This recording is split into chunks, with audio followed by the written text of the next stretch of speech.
Libération de la souffrance, la voie de la non-dualité. L'idée même d'être un thérapeute crée une séparation entre le thérapeute et son patient. Cette séparation est de la même nature que la maladie qui est censée être traitée. Les besoins du thérapeute, qu'ils soient matériels, affectifs, psychologiques ou spirituels, interfèrent avec la manière dont il soigne. Le maintien d'une dépendance entre le thérapeute et son patient en est le résultat. Le désir de transformer la personnalité est l'expression d'une non-acceptation. Cette non-acceptation est le reflet d'une souffrance. Accepter la personnalité telle qu'elle est n'est pas l'encourager. Accepter la personnalité, c'est s'en détacher. Le détachement est la compréhension que je est la conscience qui perçoit la personnalité. La personnalité étant de toute façon conditionnée, quel intérêt y a-t-il à vouloir la transformer? Le violent est violent car il est identifié et attaché à son corps et à sa personnalité. Son système de croyance est son monde. Lâcher cette identité est une forme de mort. Tant que la maturité n'est pas suffisante pour accueillir cette mort comme une délivrance, tous les efforts pour changer la personnalité restent vains.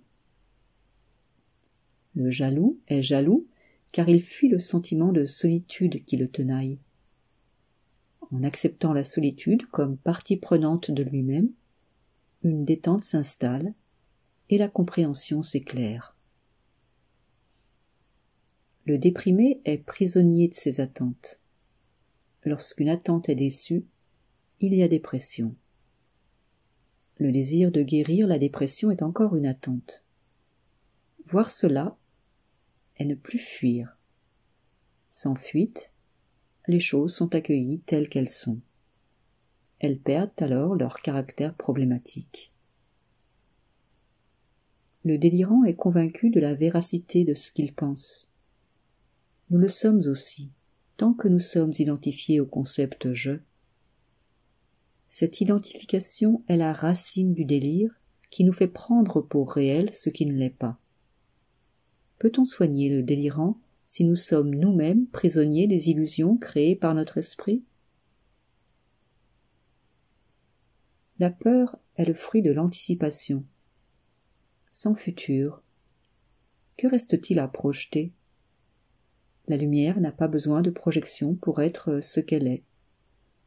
Être est sans image. L'obsession reflète une saisie. Le moi se fixe sur un objet et refuse de lâcher sa proie. Une proie n'est abandonnée que pour une autre proie encore plus séduisante. De proie en proie, c'est la conscience ultime vers laquelle le regard finit par se tourner. C'est en elle que la quête s'éteint. Une seule et même vérité habite le thérapeute et son patient.